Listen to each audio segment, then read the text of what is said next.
Good evening. This is Johnny with Difficult Discussions once again. Really working on that awkward head movement thing I've been doing in these videos, I've noticed.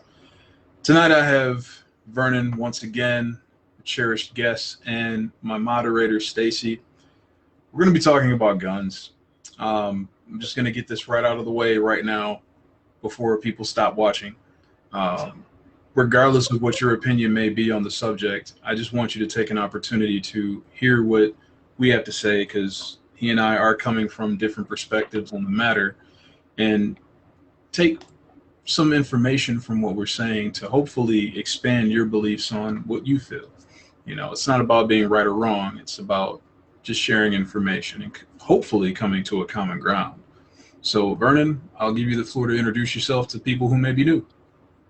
All right, Vernon, just call myself an educator. I think over the last 6 weeks, it's more of the reason why we're having this discussion, as we talked about beforehand, is because dialogue is how growth has happened. That's how civilizations expanded language, is because they talk to one another. And that's what we need to do. We're in times where people argue and bicker on social media.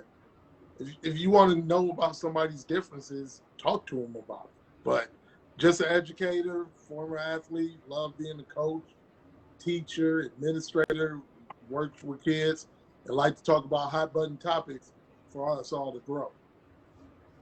Excellent. Now, in this particular subject, I actually can say that I am an educator as well. I'm a firearms instructor.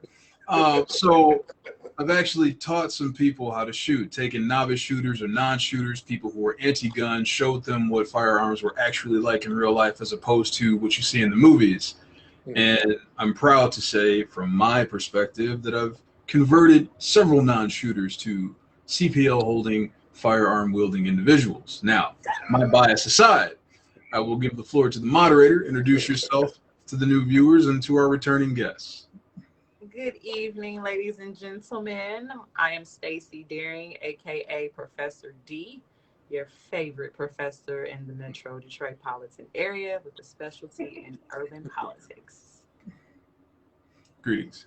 All right, so we're going to get this floor started. And what I'd like to do with this episode, since I'm actually talking and I'm not taking the host role as I normally would, I'm going to let Stacy guide us here. She said before the show started that she did have some questions because her perspective is kind of in line with the novice when it comes to firearms. So I'd like to utilize her perspective as a guide for our viewers through the discussion that we're going to have. I have no idea what her questions are going to be.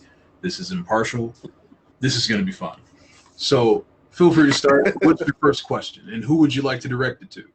So I'm going to start the direction to our resident expert, Mr. Johnny. So, and as I was explaining to Johnny, I am not gun savvy, meaning I'm not educated or well versed on gun regulation. And I know the Second Amendment and what it states, but I think a lot of us, especially in these treacherous times, are trying to learn more about it. I just registered for a CPL course, etc. So I want to learn more about it and how we responsibly exercise our Second Amendment right. So my first question is, because I've wondered this, especially with everything that's happening. So do we need to state what the Second Amendment right says by chance? Do we need to state that? Do y'all think? Or you think we cool? Okay. So the Second Amendment basically states that, we have the right to bear arms. But what I wanted to ask you was, does the Second Amendment, or do you believe, and then I'm going to have Vernon answer this too, that it applies equally across the board, meaning across races, social economic statuses, demographics? Do you feel like it's applied equally in a uniform manner? It's meant to, just like it says all men are created equal, but there were several asterisks on that as well, as you know. I feel like in terms of the application of the Second Amendment, that's more of an issue of the subject of fear, because the act of defense is based on your perception of fear to you or a loved one. So if I feel that my life or a loved one's life has been threatened, I'm fearful of that threat, I now have the right to defend myself. And one topic that Vernon has touched on several times in our episodes is that certain people that may wear badges are inherently afraid of African American people, be it because of media, be it because of inherent beliefs, you know, how they carry down through generation to generation. They encounter an African American who happens to be armed, and we are automatically top level threat. And having that fear perpetuates their act to defend themselves with lethal force, maybe a little bit more than they should. Now, when it comes to the common citizen, I feel like everybody has a fair shake to purchase a firearm. You go into a gun store and you want to buy a firearm and you are legally within your right to do so. Even if you find a clerk who, for whatever reason, doesn't want to service you, you can just go probably 1 mile to another gun store and make that purchase. Now, I think a lot of it has to do with education, where most people who are looked at as, say, a gun nut, they don't carry my look. You know, we are not the stereotypical gun nut, even though I own several firearms. There is literally one behind me as a prop. So I think a lot of times people find that, you know, they assume, I got muscles too, baby. We find that, you know, either you don't think you can get into it or you're not open to the subject just because it's not something that's typical in your household or your family. If you don't have gun owners, you are not familiar with firearms, and your perception is literally based on what you've seen. And what you typically see is either sensationalization in film or the news perpetuating it however they want to see it that day. So I believe that everyone who can get a firearm does have a free stake in this country to get one. It's just a matter of overcoming the personal hurdles to acquire it. You know, I'm fearful of that. Like, I can't swim. I don't necessarily care to swim. If I wanted to get into swimming, yes, the opportunity is there for me to do so, but it's just not something that I personally have taken an investment in. So I have the right to do it. I just choose not to. So I think that is where you find, especially in a lot of minority situations, where the people that want to utilize it as legit, you know, just aren't into it. And then you have the criminal element who are already in it, and they're doing it for unsavory means, and they get more publicity because they're actually utilizing the, you know, unfortunately, for bad purposes. So I've run on long enough. Vernon, what's your take? Well, I think if it's just to Stacey's question about the Second Amendment, it's like all amendments, where all amendments aren't absolute. So we know specific restrictions on gun ownership. So it's things that you could do that exclude you from having the ability for gun ownership. Now, I think my argument and I wouldn't say my pushback against Second Amendment enthusiasts would be more about their actions and their belief in their right, as opposed to also the responsibility within that amendment and that right. So don't just mention like the first line of an amendment to me. Like, you got to give me the full ownership of everything that the Second Amendment embodies as responsibilities. So a lot of Second Amendment people, hey, and I know when the Constitution was written, especially for the Second Amendment and the Bill of Rights, it was a completely different time. But hey, that means that the government can say, hey, step over here, buddy, bring all your weapons that we allowed you to have, because we're worried about this country invading us. And you need to protect your city, your community with your weapons that we allowed you to purchase. So I kind of sit on two planes of this. And Johnny, you can tell me if I'm completely wrong. I think there are kind of three facets of gun owners that I've categorized. I have passionate Second Amendment gun owners. There are hunting and sport gun owners. And this is like a Venn diagram, so they may overlap, but sport gun owners. And then there are the people that own guns for personal protection. But their initial reason and rationale for ownership. But But I think with that amendment and with those rights comes heavy responsibility that I don't believe every gun owner understands and shares. And I think that's part of what Johnny mentioned 2 weeks ago. It's not, it's more about the education and responsibility. And I think that until we get a direct element of that education, a more streamlined element of that education to explain those responsibilities, I think we should, I wouldn't say restrictions, but I believe you should have to do a little bit more in order to have such a powerful tool. Now, one thing I guess we probably really should do, Stacey, as the fact checker tonight, why don't you go ahead and pull up the actual Second Amendment and just give it to the viewers verbatim so we don't have to use hyperbole? Okay, so it states the Second Amendment of the U.S. Constitution states that a well-regulated militia, being necessary to the security of a free state, the right of the people to keep and bear arms shall not be infringed. So we can almost start dissecting. Well, I mean, there, like he said, there are major points to that when you read the whole thing. And one of the first things a lot of Second Amendment, fanatics will cite is the part that says shall not be infringed. And that's all they hear. And that's all that matters. You can't touch my guns because you can't infringe on them. However, what they tend to forget is the very first part of the Second Amendment that says well regulated. If you are being regulated, that means that restrictions can apply. However, we just can't overtly deny you the right to bear arms. So that's where we need to get to as far as a happy medium when it comes to the debate portion of it, is that Vernon said people just aren't listening to the whole thing. And I can be a personal militia, so I don't have to be a part of a group to be considered a militia. Certainly with the amount of firepower I possess, I am a militia. But understand there are restrictions to that right, so, and I don't have a problem with that. As a Zombie apocalypse, I'm coming to you.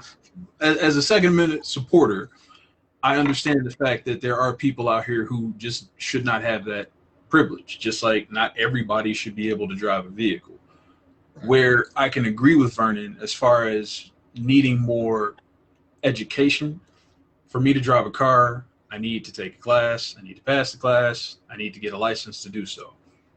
You don't technically have to do that in most states. Like Michigan, for example, is open carry. The reason it's open carry is because there is no actual law on books stating otherwise. So there is no regulation per se outside of gun-free zones. So if you don't intend to conceal a weapon, you can purchase a weapon and you can own it. However, to carry it concealed, that's where you have to get into licensing, and that's where you have to do more education. And I guess one thing that people don't understand when it comes to the concealment portion of it, it can be sitting on the dashboard of your car, completely visible through the car. That is still concealed because it's inside something, regardless of whether you can see it or not. So transporting a weapon under a CPL, you get a lot more leeway to do so because you have a license to do so. So, for example, like the open carry debate that's going on right now in relation to voting polls. Oh, I was going to be places that you go to vote. Here, go ahead. It's a gun-free zone, so it really doesn't apply. I think that's one of the key reasons why they were able to fight it in court, because it's a redundant law. So I don't want to keep going here. I'm going to let you, further the discussion, but feel free to give us something else or however you want to see fit. Well, I don't want to steal the question. Let's go. Well, we don't know. It's a specific question I have about that since we're on it. So my question was the battle of, as Vern would say, Second Amendment right enthusiasts wanting to carry their weapons when they go to vote versus the safety of the actual location you're going to and the voters, because you're going to schools. And most schools have a no weapon policy, like you can't bring it on the premises. So you're going to schools, you're going to campuses, and that's already in place. So then you have the Second amendment right enthusiast saying that you can't infringe upon my right to carry. And then we have the looming threat of voter intimidation practices that are going to happen because of the climate we're in. So how does, so for you, Johnny, because you know you are very well versed, how do you feel about it? Well, to start, I mean, there needs to be clear definition. For one, using the flash term voter intimidation needs to be defined, because if I happen to have a firearm in open view, but I am not brandishing the firearm, and brandishing is exhibiting a firearm in a threatening manner.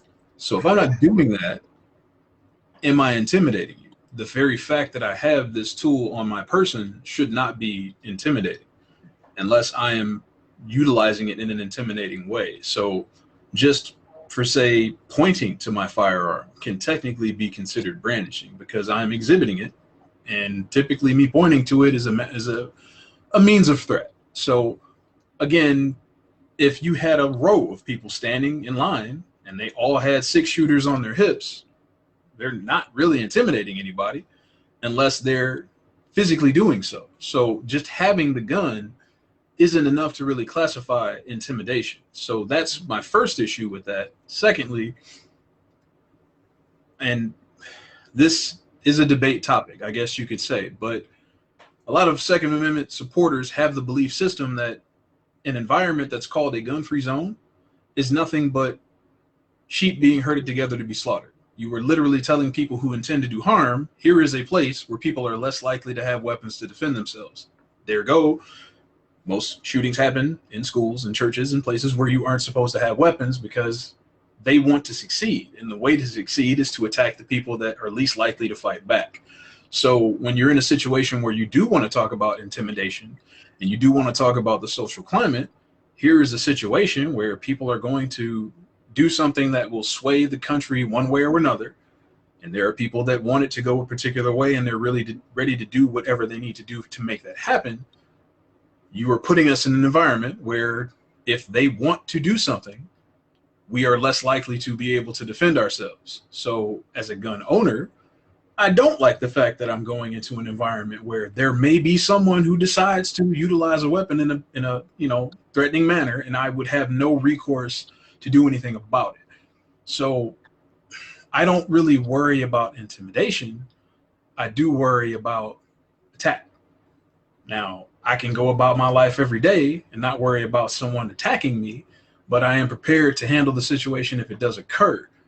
These types of situations put us in constraints where you're like, okay, is something bad going to happen? Probably not.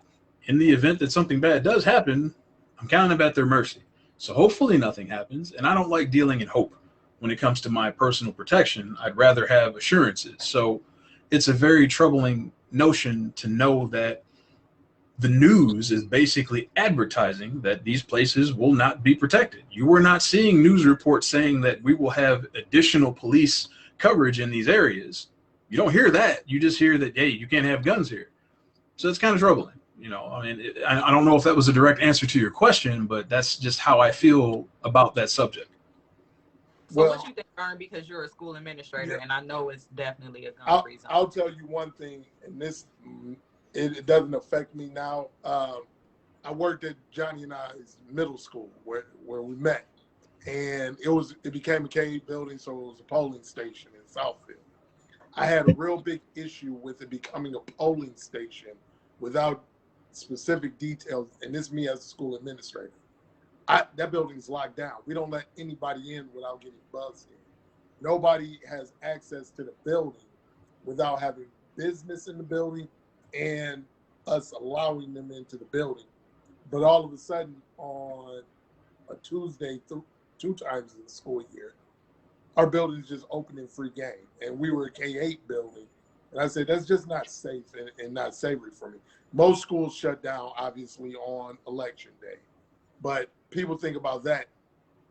They shut down on a presidential election day, midterm election day. But when you have your local elections where it's only 2 things on the ballot, your school millage and, maybe your city council or something, your school stays open. And that bothers me at times.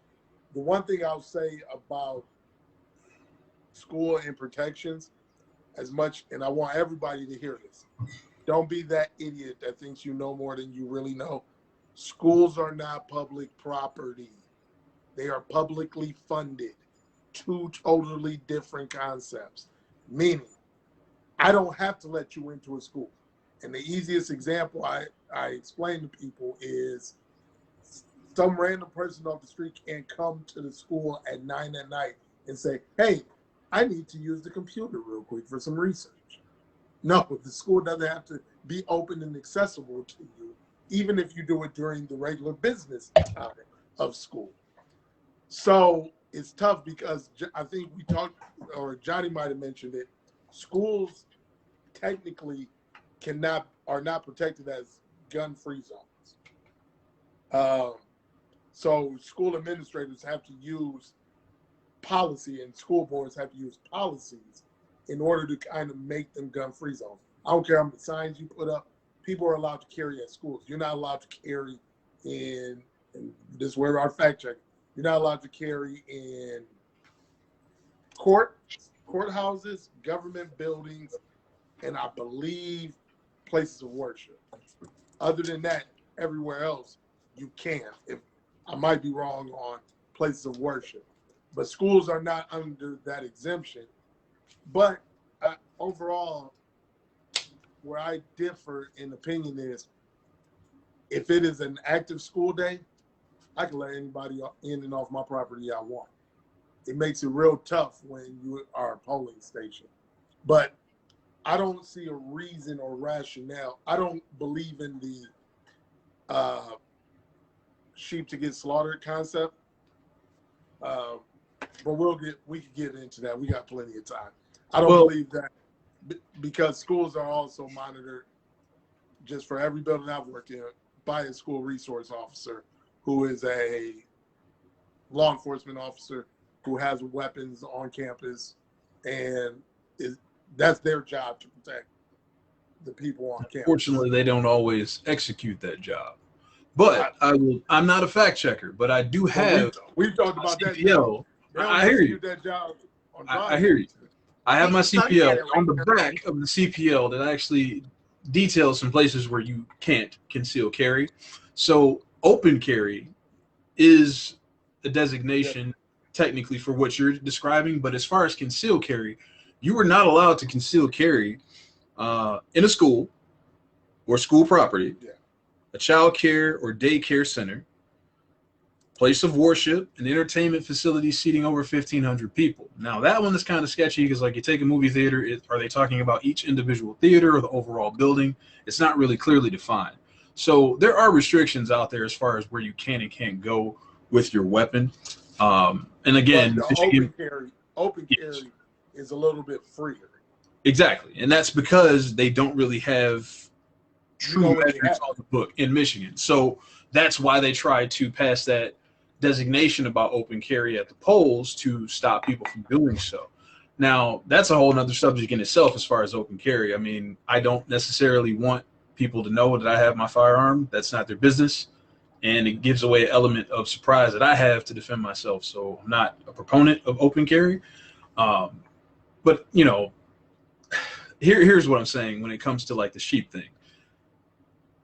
If you have someone who intends to do harm, they're going to look for the path of least resistance. And unfortunately, these are the types of places that entice them because, again, they assume that they will have less resistance. So that's where I'm coming from with that. And I'm not really trying to put a spin on it, if you will. It's just that, you know, bottom line, if I'm going to go start some trouble, I'm going to go to the place where I'm least likely to be challenged. So what do you got for another question? Okay, so let's talk about how do you safely and responsibly exercise your Second Amendment right? So what are the effects of the Second Amendment, the side effects of the Second Amendment right, like versus responsibly exercising it, right? Like being trained, well-versed, versus a person like myself or my family members who haven't taken a course and they own a weapon to protect their property. Who would you like to answer first? Oh, Johnny, you go first because you know all these all these, all of these. I don't know everything. I'm not a savant when it comes to Second Amendment right. That's all. All right. So, bottom line, the first measure of being responsible is making sure your weapons are under your control, and that needs to happen at all times. So, if I am not in the physical presence of my weapons, they are secured in a safe that weighs 500 pounds. You're just not going to walk out the door with it. You knock down a wall and you want to carry it out with a backhoe, you deserve to have my guns. So that's step one. You got to have control. Step two is while you're in control of the weapon, you need to make sure that you're safe with it. Most gun enthusiasts will cite 4 rules that you need to apply to yourself if you are using a firearm.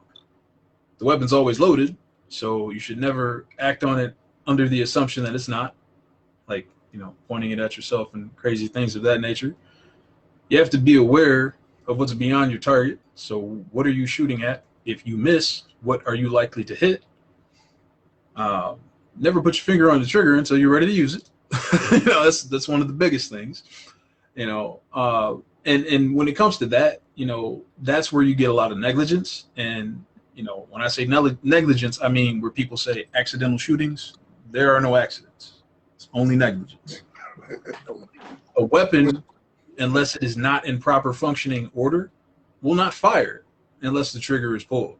So when you see people want to have a weapon and their finger is always on the trigger, they are always ready to fire the weapon. So if you are not intending to fire the weapon, your finger should never be on the trigger. Thus, you won't have discharges. I did not exhibit that in a threatening manner, by the way. So, you see videos online, you see people doing all these crazy things. Oh, I was trying to load the weapon. I was doing this. I was doing that. Well, why was your finger on the trigger? So that comes with education, and that's just like if you were just putting a 7-year-old behind the wheel of a car and just told him to go to the store. He may have an idea of how the vehicle works, but he may not have all the answers on how to safely operate the vehicle. Calamity can ensue. So where I really appreciate what Vernon said is that we really need to have nationwide clear-cut designation on gun understanding. Do we need to have firearms courses in school? Not necessarily, unless you want to have them in theory. That's fine. But overall, understanding the fundamentals of how the weapons work, how to maintain them, and how to keep safe with them, I think is a benefit to anybody. And I don't see why anybody would have an issue with learning those things. Because if you are understanding on how this thing, because it's a tool at the end of the day, if you understand how this tool functions, you are less likely to have situations where it acts outside of what you intended. So, Vernon, my question to you would be also, like, what do you think could be done or implemented to help people exercise the Second Amendment responsibly? Because I know you broke it down to 4 categories earlier of what you think about people in the Second Amendment, right? Well, I think that's what, even when we were talking to, I feel bad. I forget his name 2 weeks ago. Was it Mike? Mike what? Huh? Mike.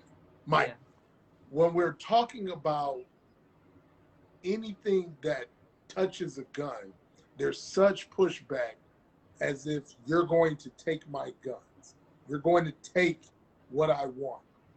In my opinion, and I was talking about this earlier after we administered tests, as an educator, teacher, I have to be recertified every 5 years, meaning I have to show that I have continued my education either formally in academia, meaning I got to go back to college for at least 2 courses of something directly impacting education, or I have to accumulate a certain amount of time, 150 hours of education through professional developments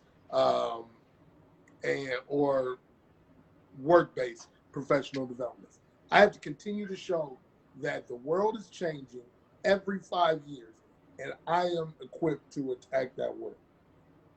I think CPL classes are phenomenal because they teach operation, they teach function, they teach, and this is my terms, mechanics, all of those. But they also teach responsibilities because you're getting a license for them. Now, Johnny, I may be wrong. You have to update your license, your CPL. 5 The years. CPL expires every 5 years, but Okay. it cannot extend past a birthday. So if you get your CPL too close to a birthday, unfortunately, you'll lose some time.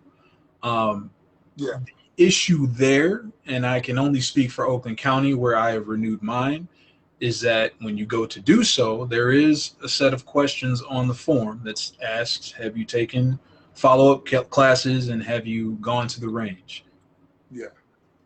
Yes. Did That's I? all. I mean, there's nothing to You don't have to necessarily provide Like- any actual documentation. Right. Yeah, the There's first no- time, the first time I had to renew my CPL, I actually let it lapse because I was in such a fervor to find an instructor to take the class again because I assumed I needed to, and I found that that was not the case. Now, granted, I had several hours of range time, Right. probably 42 times more than what was required, but I did not know that it was not a direct requirement to get a new certificate having passed the class. Now, what I will say in terms of that class, though, you're not, even with the change in time, you're not really going to get a different set of skills from taking no the class. different curriculum. Because what will change are laws, and you can purchase books that update you on the current set of laws as far as firearms are concerned, when you can and cannot shoot, things of that nature.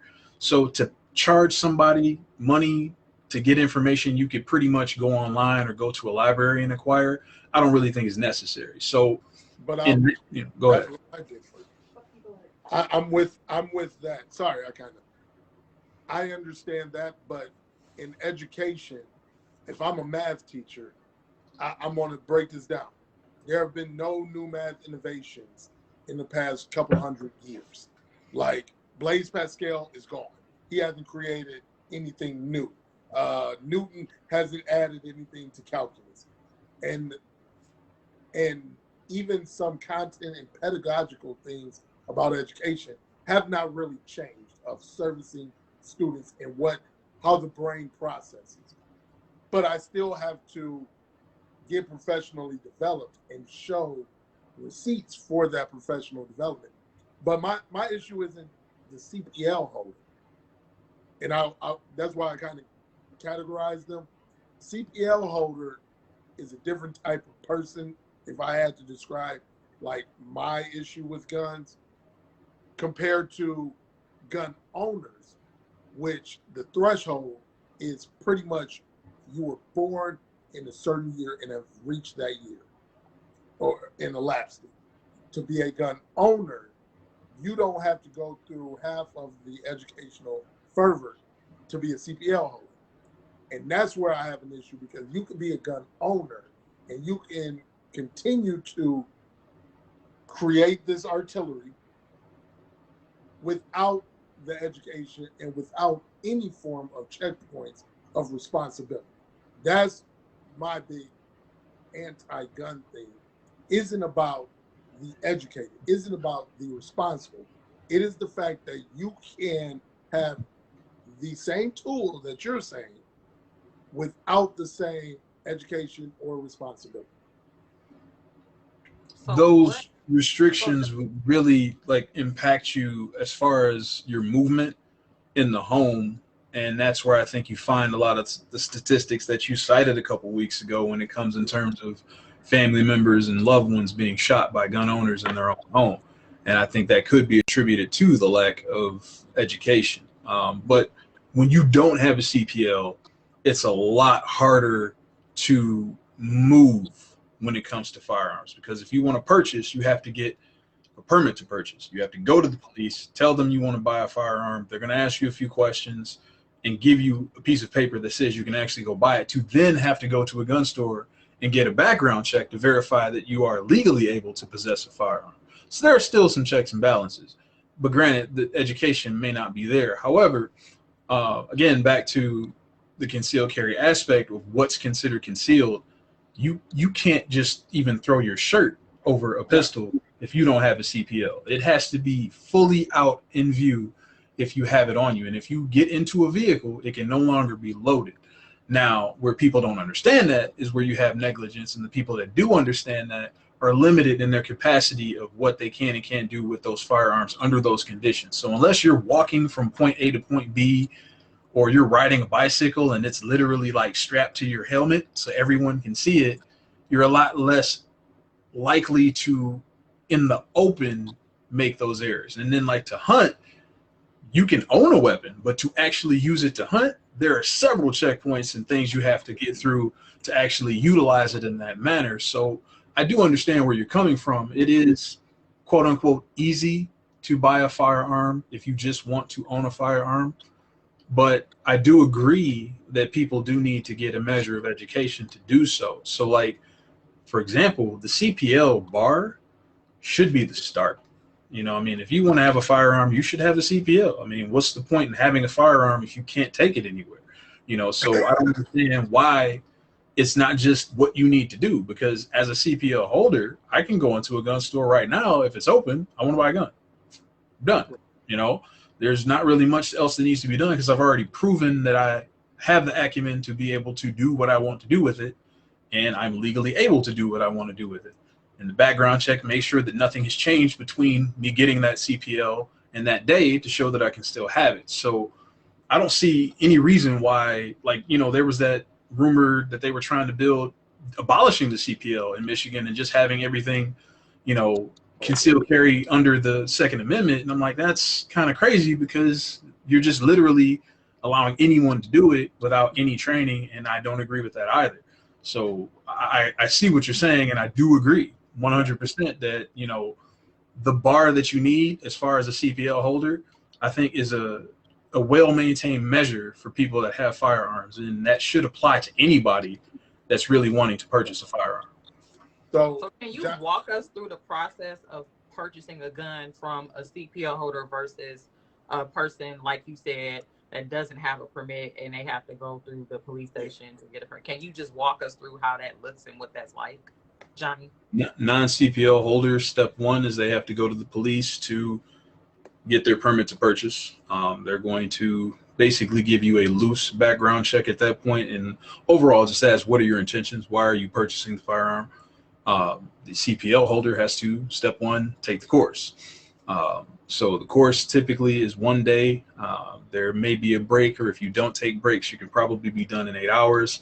Today, the landscape of CPL training is very robust. Back, you know, 15 years ago when I took my CPL, when they first instituted the right in Michigan, it was very few places offering that service. So you kind of had a more consistent level of training because so few people were actually doing it. Now there are so many people. You pay $500 and take a 3-day course, you can be a CPL instructor. A lot of problems you'll find is that, you know, I want to get a CPL. Well, come on over here. I'll do it for $40. You're not really getting the training that you're supposed to be getting, you know, and the person that doesn't have a CPL, once they get their permit to purchase, they go to the gun store. I want to purchase a gun. Here's my permit to purchase it. You get a background check. You know, if everything checks out, you're good to go. Whereas now that I've taken my course, I have my CPL, I can circumvent that whole process and just go directly to the source and purchase my firearm and move on. The background check is very clear. You know, I don't understand the whole like loophole thing that people talk about with universal background checks. They're all universal because they're done by the ATF, which is a federal body. So it's the same anywhere you go. They ask you, have you committed a crime recently? Are you a fugitive of justice? Are you mentally deficient? Do you have a restraining order against you? Have you renounced your citizenship? Are you an actual citizen? You have to answer the right way to these questions, which means you have to answer honestly. They submit that paperwork to the ATF. They will verify it. If any of the answers were not answered correctly, or they find that your answers were not the answers that they want, you can't get a gun. It's very, very cut and dry. You know, I know people who have had situations where they had difficult times in their lives, and unfortunately they had to be hospitalized because of those difficult circumstances, and they went through the therapy and did everything that they were supposed to do, and they were cleared by the medical facility, but they still can't get a weapon. because when you check the box, have you ever been considered mentally deficient? You have to check yes. Even if you check no, the ATF is going to see that you have, and they're going to deny you. So now you have to go through several hurdles to get that expunged from your record and prove that you are no longer susceptible to that state. Because the way they look at it is just like concussions. The more you get, the easier they are to get them. So the more times you have mental episodes, the more prone you are to having them. So once you exhibit that you had one, it's very difficult for the ATF to lean in your favor to let you buy a firearm. Is that fair? A lot of Second Amendment people would argue that, but at the same time, it's a measure of safety. Now, here's my question with that is, what is the cat, or what is the threshold for mental episode? Is that I receive therapy? Like I go to see a psychiatrist. Now here's the, we're enforced to have to go to these programs by the state. If they say you have to go here and do these things, that is where it counts. If you choose on your own volition to see a therapist for any reason, that is not a violation of a purchase. But if you are told and enforced that you have to, that's where they draw the line. Now, my next question is, all right, you're swaying me, Johnny. I'm going to go through this process. I don't want to carry because honestly, I can't carry. I'm at a school too much. Like I'm at a place of business where I cannot carry most of my day, and I ain't no sheep people. You get effed up, you mess with me. But I wanted to protect my wife and my daughters, right? So here's my question. I get gun number 1 going through this process. Do I have to go through that same process for gun number 2? Every time. Every time. But once I go through this process for gun number 1, as you just explained, it's 6 questions. I'm going to answer. Nope. It's like me going through my COVID screening every day. Nope. But it's I don't even have to read the questions anymore. But it's verified. Right. They will it's verify.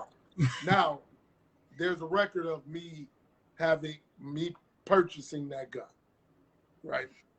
Well, that depends on the weapon. If you purchase a pistol, you have to register it with the state. If you purchase, say, an AR-15, you do not technically have to do that. I'm with you. So home defense purchase, from what because I know I'm not James Bond with the golden guns. You remember golden guns back in the late 90s? Once you got them in 007, boop, enemy dead. Boop, enemy dead. Shooting people doesn't work like that. Like you got levels of anxiety. You have all these reasons why it is hard to shoot someone, a moving target, hit center mass to defend yourself. So a home defense weapon is a shotgun. I could be wrong with that, right? It really depends on your ability. I mean, right. Shotgun gives you more option to hit your target because you're firing more projectiles in their direction. Yeah, however, that's more projectiles that can hit other things. So all I did was went to the police station, made sure I could get my purchase permit from the police. Mm-hmm. I'm not going to the range for shit. I don't want to use this thing. All I do is get my shotgun because all I got to do is point, shoot, bad guy, boogeyman, gone bye-bye. Boom. Now with that, and with the responsibility of that, now I think I'm a little bit better. I get my AR-15. Now I'm a little bit better, and I get those other weapons that I don't have to register because and maybe I'm wrong, the lack of ability to conceal potentially is removed with those weapons. That's why you don't have to register them. But those are the weapons that seem to frequent historical events. The weapons that tend to not have to be registered, not be regulated in any fashion, those seem to be the ones that keep showing up in my news feed. Like I got a buddy, George. I hope he's watching. I tried to get him on here. He's a big enthusiast. George said to me a few months ago, he's like, Hey man, I know that every police officer hopes that when a young black man gets shot, that hopefully the officer was black. He said somewhere deep down inside, that officer, a bunch of police officers are like, man, I don't want to have to go through being bad guys, right? So gun enthusiasts, when they see these mass shootings, are like, man, just don't let it be an AR-15. Like let's hopefully it's not going to lead to these hot button topics, but it continues to lead to the hot button topic. And I think it's not just the education, but also what you inspect, you expect, in my opinion. So if I know that there's less red tape for me with big gun, which I know the difference between semi-auto compared to full auto and those restrictions, but big gun, major capacity, more pews, I know that I have less restrictions on those. Now, bad guy, because we're not talking about a law-abiding citizen. We're talking about somebody meaning to do harm. They have the proper tools to accomplish their goals. That's where I think a little bit more, or I wouldn't even say more, just consistent policies. CPL policy should be the same for not CPL. Just owning a gun, you should have this threshold.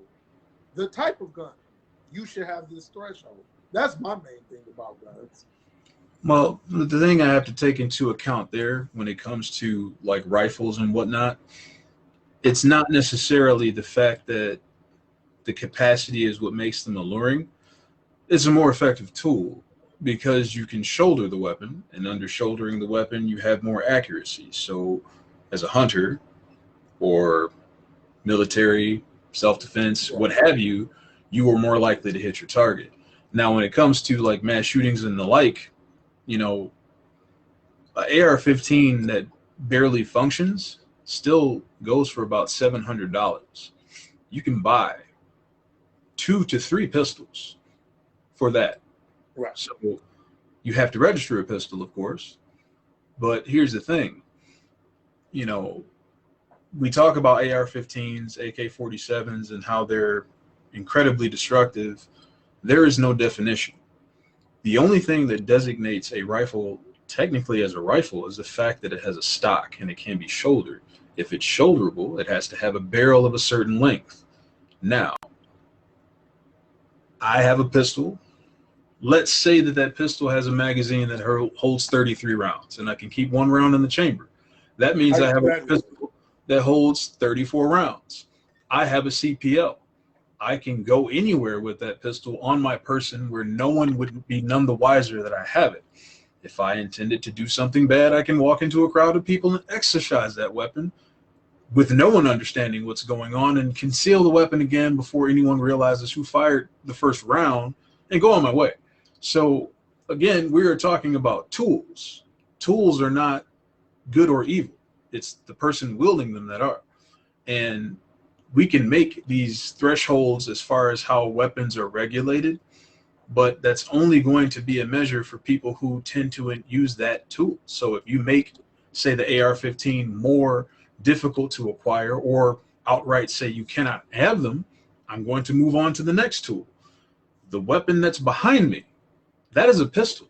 That is not an AR-15 rifle. Based on the designation from the ATF, that is a pistol. I am allowed to conceal said pistol, which means I can transport it loaded. It holds 30 rounds, so it is no more evil than a rifle. A rifle can travel at a further velocity, you know, flat shooting, go farther, so you can hit a target that's farther away. That is a pistol. I can hit a target at 200 yards with that if I wanted to. So again, the definition clearly needs to be defined on what issues they have with those weapons. Yeah. Because capacity is not exclusive to AR-15s. Agree. So that's where I go with, right? Go ahead. That's where I go with my Venn diagram kind of idea, where it's instead of it being like when I was in the union, we used to talk about contract language. There's a huge difference between may or shall. Like those are two completely different words. So, and or are two completely different words. So, capacity limits and or some form of high impact velocity limits. That's what I'm looking for. And I like the metaphor for tool, because when I'm talking to Second Amendment enthusiasts, a lot of times it comes to the intent of the person, right? But I don't really care who and how I'm trying to do it. If I don't have a basketball hoop, I can't shoot a 3-point. It's actually impossible. I can't shoot unless I have a basketball. The tool matters. If I don't have a basketball, I can't play basketball. It doesn't exist anymore.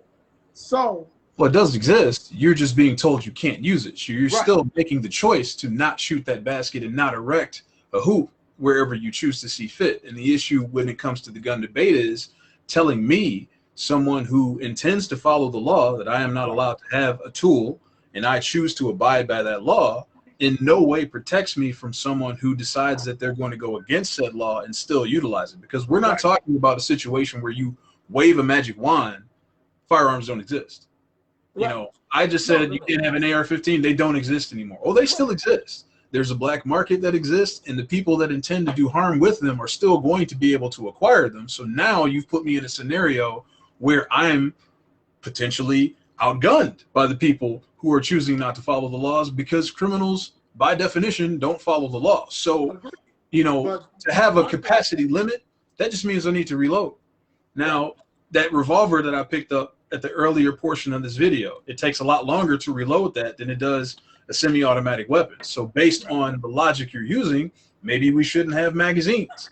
Okay, well, where does the line stop with making weapons ineffective to people who choose to follow the law versus the people who aren't, who just say, well, this is Christmas, I can do whatever I want. So now that scenario where someone has a 38 snub nose rolling up on you for your wallet, maybe now they have an AR-15 because they're only on the black market. So you're going to have more of them to sell because they're not going to go away. So, Right.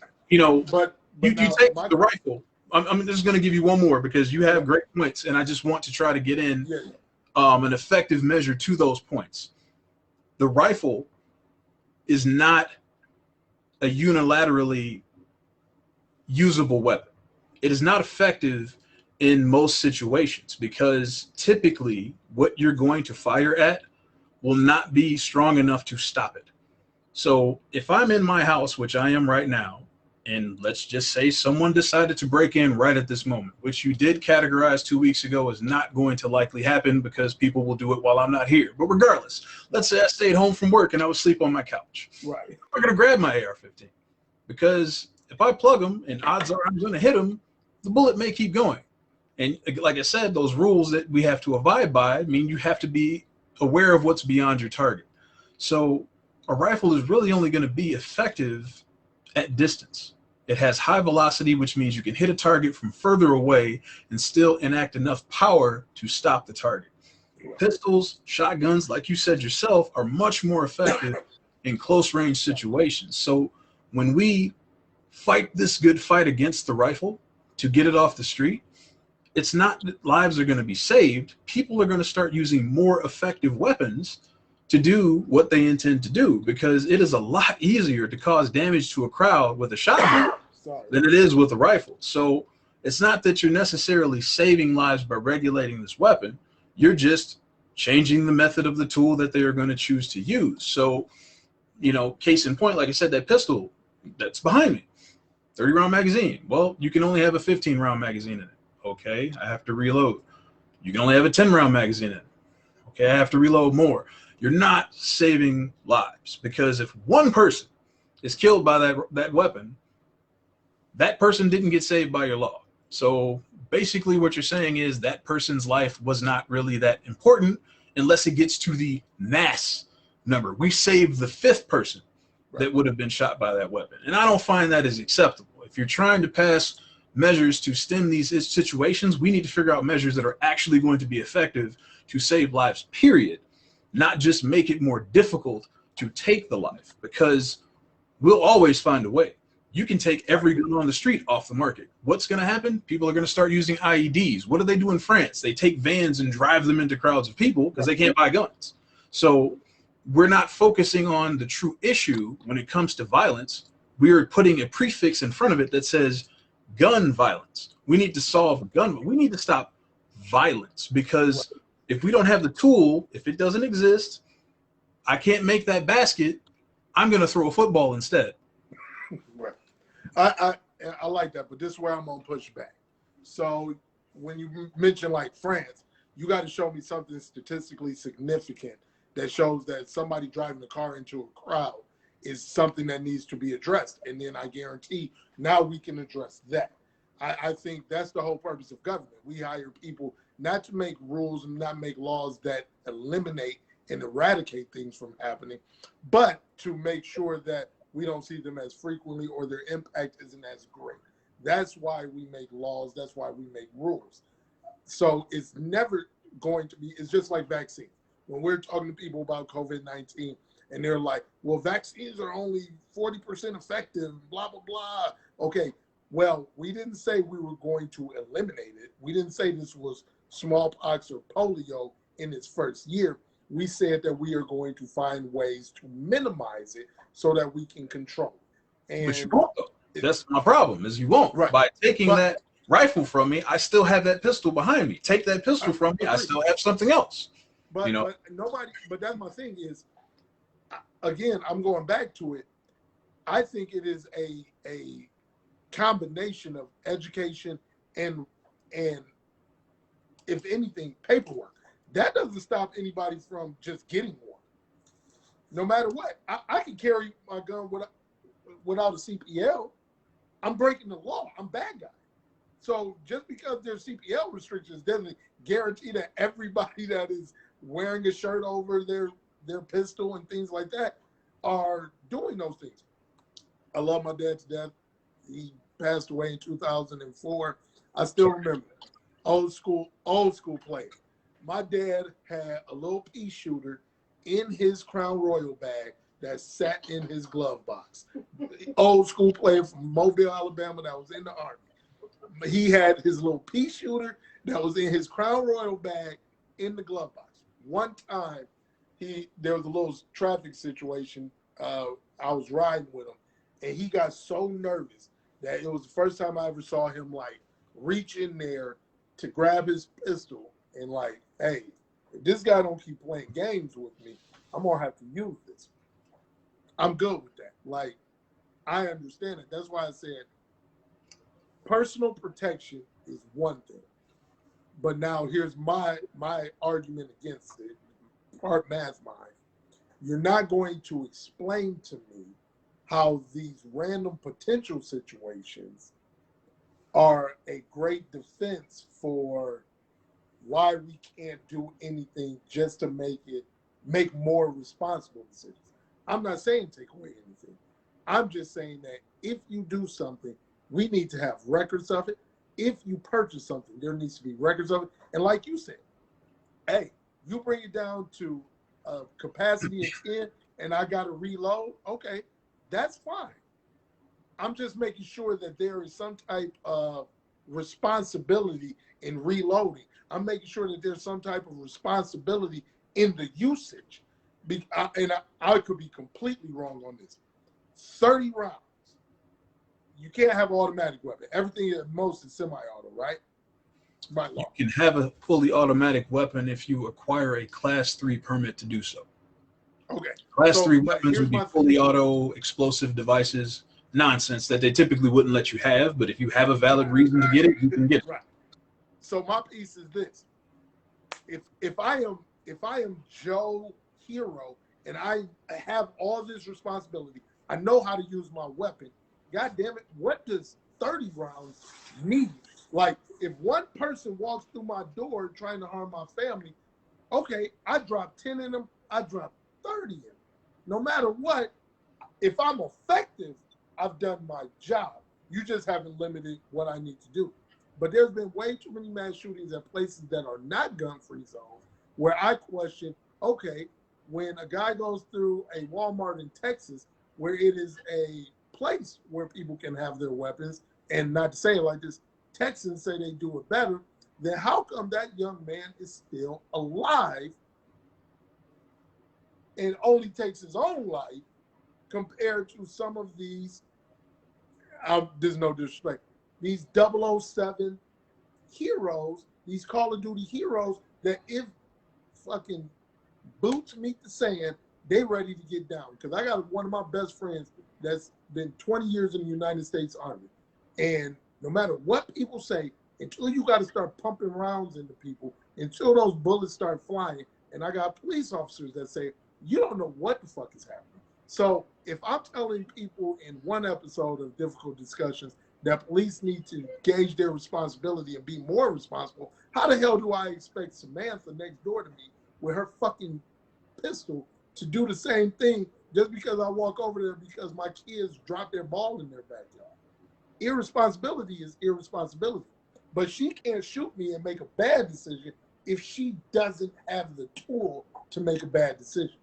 And I also will say, I don't think that, I understand that there's bad people in the world that are going to find ways to harm people. And like you said, violence. People take household products to make bombs. Like, people that want to do bad things are going to find a way to do bad things. I get what you're saying about defending ourselves against bad things. My concern is when non-bad people, and I'm not even talking about accidents, mistakes, but that's where I ask for the education. When non-bad people make split decision or random moment decisions that have great and lasting impact because they have that tool, that if they did not have that tool, they wouldn't make the same decision. That's where I'm worried. The law-abiding citizen, the responsible person that in a situation makes a bad decision, and I can tie that bad decision to accessibility rather than imminent threat and all of these other things. It sounds like you're utilizing the Rittenhouse defense. No. No, you're saying, because my belief on Rittenhouse is if he did not have that weapon, people would not have died. And he should not have had the weapon. So I see what you're saying. Now, where I counter to that is essentially you're getting into the plane of mental stability.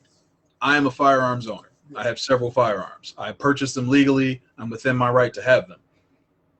Many could say that I'm one bad day away from being one of those statistical people who do bad things. Because again, it all relates to choice. Am I put in a situation where now I am choosing to utilize the tools that I have for negative means? And there's no way to legislate preemptively whether or not I will do that, because I have done nothing to show that I am predisposed to do so. So you don't have a right under the Second Amendment to bar me from having these things. But circumstances can happen outside of our means that could put me in a mind state where I may not be able to differentiate those decisions further. And that can happen on a dime. Right. A person can go crazy in an instant. They can be sane every day of their life, encounter something that's terrible, and change their perception. And now they're already within possession of these things. So now, you know, like you said, laws aren't here to eradicate evil and eradicate wrong, just to minimize it. Well, for me, I think when you talk about education, that's really going to be a barometer for a lot of entry-level people when it comes to firearms, purchasing their first weapon. They only have one weapon. I feel like waiting periods are a great measure to stem a lot of violence that is typically fueled in emotion. I'm very upset. I'm going to handle this situation. I'm going to choose to use a weapon that's a firearm because they're typically easy to use and they are effective and they are devastating. I'm going to go buy this firearm. I have previously done nothing wrong that'll bar me from having it. I have it now. Now I'm going to do what I wanted to do. Had that person had to wait, say, 2 weeks, maybe they would have had time to either one, talk to somebody, or two, come to their own realization that what they're intending to do is wrong and they probably shouldn't do it because they're not a bad person. They're just having a bad day. So I see that as a measure that would actually save lives. Whereas telling me that I have a 30-round magazine and now it has to be a 15-round magazine, I'm still going to go use that 15-round magazine and potentially take 30 lives with it, you know? So that's my thing, is like the laws that they're looking to pass in regulation for firearms, I don't see as actual measures for safety. I see them as measures of control. Because if you don't legally define what your problem is with the AR-15, yet you say the AR-15 is a bad thing and needs to go away, if you are successful in passing that law, you have just set precedent that any weapon that falls within line of what the AR-15 does should also qualify for that regulation. So when you say the AR-15 is a bad thing, high capacity, high muzzle velocity, pistol behind me, high muzzle velocity, high capacity, what is the difference? Well, can we talk about the mental health aspect? So you mentioned that when they do the background check, they do check to see if you've had, like, you know, issues with your mental health, if they were like involuntarily versus you going to get therapy. But my question is, when you're going and let's say you pass that background check, is there a separate mental health clearance just to see where your judgment skills are? Like, how do they gauge? Because, you know, you'll get people who appear to be responsible to buy the weapon and then they go off and do random things that, you know, kill someone or take innocent lives for whatever reason, whether it's just a moment of passion or just bad decision and not like self-defense or something like that. So is there, in your opinion, a way to have a better mental health assessment clearance to see if people are in good judgment being gun owners and being responsible gun owners?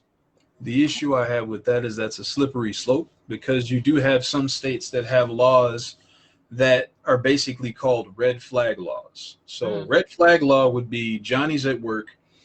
Johnny just got reprimanded by his manager. Johnny took offense to that reprimanding and stated, I'm going to F him up.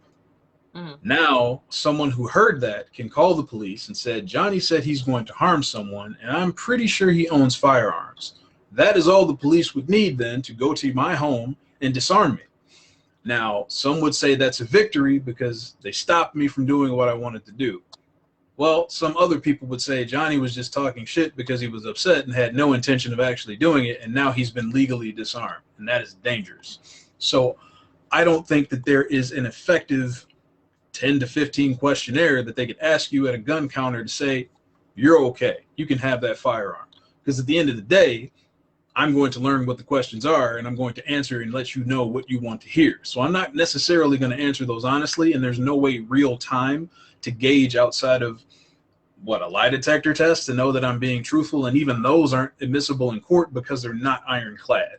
You know, so the problem with that is you're giving someone else the authority to deny you a constitutional right, and it's solely based on their opinion. Because I can read those questions, I don't have a problem with you, you're good to go. I don't like you for whatever reason. I'm not going to give you this opportunity, and I'm going to utilize this questionnaire to take that right away from you. That's why I go back to the waiting period, because if you are in a situation of passion or even plotting, you know, these good old boys who were plotting to kidnap the governor, they didn't have firearms and they needed to purchase the firearms and they had to wait.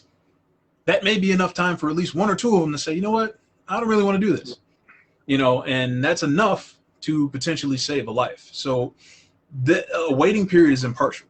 We're not saying, well, you look like a gangbanger, so you're going to have to wait 2 months. And you look like a businessman, you're going to have to wait 2 hours. No, make it unilateral. If you want to purchase a firearm, you know, come up with a scientific designation. What do you feel is a long enough amount of time for someone to want to get this and have to wait before they're actually able to get it? And you have hunters and whatnot. Oh, it's hunting season. Well, it comes at the same time every year, so you need to purchase accordingly to run in line with that based on the waiting period. If it's unilateral everywhere, and I'm not talking, you know, Wisconsin is 3 months, Detroit is 8 years. Like, no, it needs to be across the board and make sense. So if you do that, you're going to minimize those passion killings, you know, and that is an effective measure, because we're not talking about, well, he's upset, now he's only able to kill 3 people. No, he's probably not going to kill anybody now. And that's what we're actually looking for here. Granted, that's really only going to apply to people who want to acquire weapons new, not people who already have them.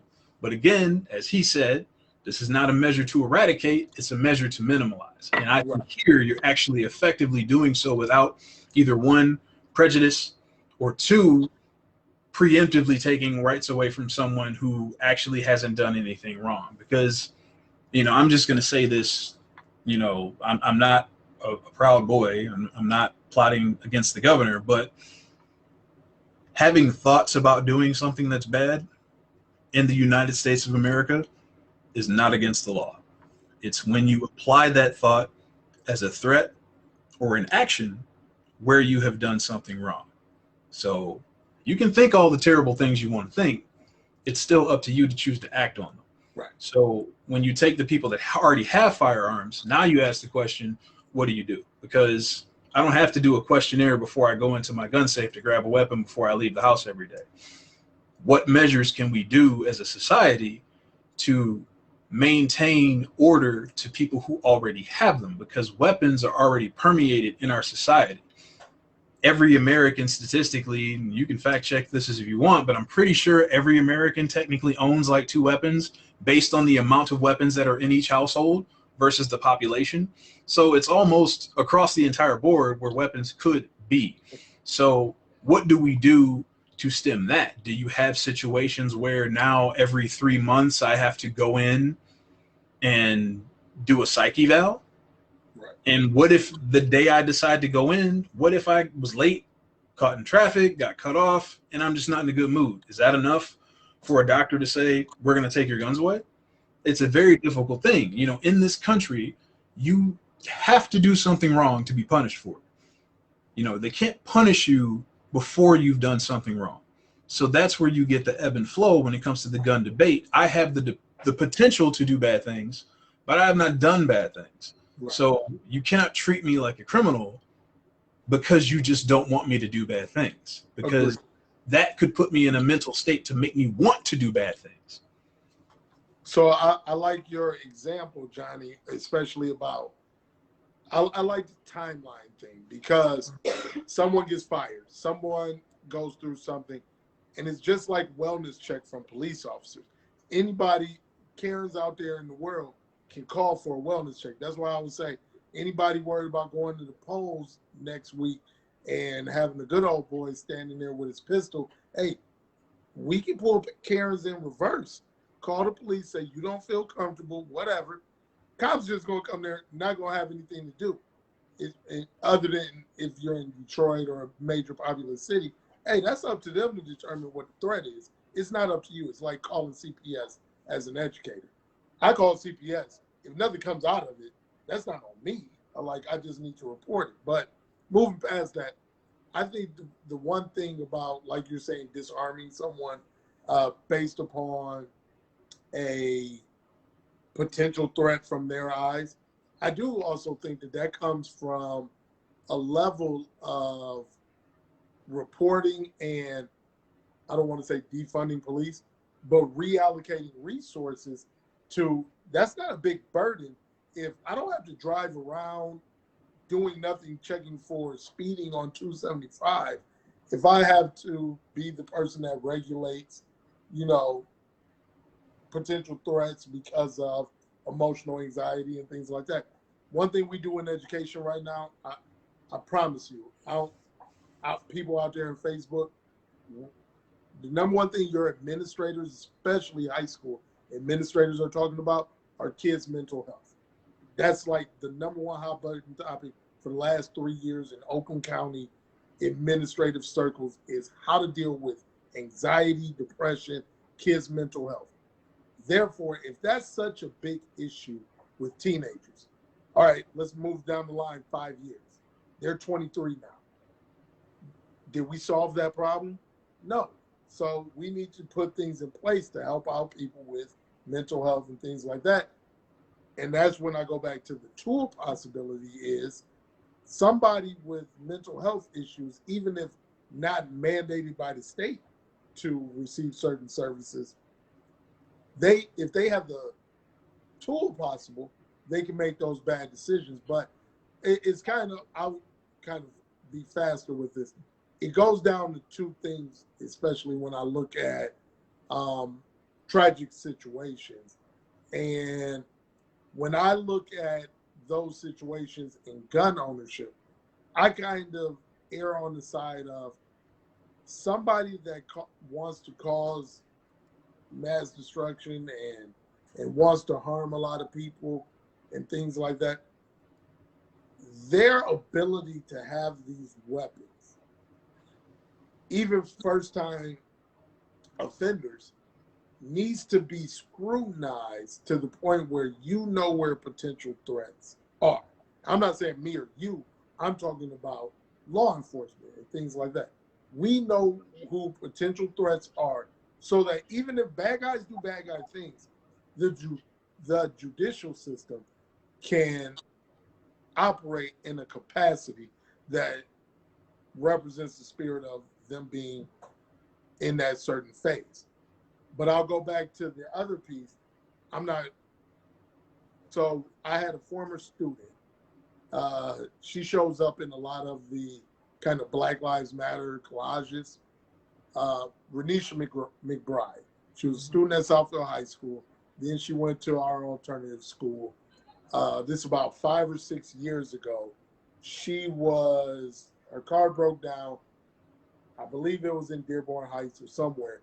She, at 2 in the morning, is knocking on someone's door that's near, asking for assistance and help. That gentleman hears somebody knocking on his door at 2 in the morning. He comes to the door with his weapon, and the first thing he did was fire. That's where the lack of responsibility comes from. I'm not saying that him being a gun owner is what led to her death. I'm just saying that if he didn't have a gun, he might have went through other avenues to make sure that his family and himself were safe before a knock on the door turned into a threat in his mind where he had to defend himself. That's where part of me is bothered with how we make decisions with those abilities. Johnny, you're a nice sized guy. Brandon has been on here, nice guy, size guy. I'm a nice sized guy. But my thing is, people don't really test me. I tell people that all the time. I've never had somebody at the bar like bump me and muscle me and say like, oh, hey buddy, watch where you're going. Like it rarely ever happens because they don't know the potential of them getting their ass kicked. Well, they do a threat assessment based upon what can I do. When I have a gun, I may feel more confident in some of these interactions. I feel more confident. And I'm not taking away from the moderator, but I think that also goes back to, forget Kyle Rittenhouse. I have beef with that St. Louis couple that winds up at the Republican National Convention saying, I'm defending my home. There is nothing that technically was a threat. And now you probably disagree with that because Mrs. St. Louis lawyer's home, she had her hand on the trigger. And that's what I saw gun owners and Second Amendment advocates say.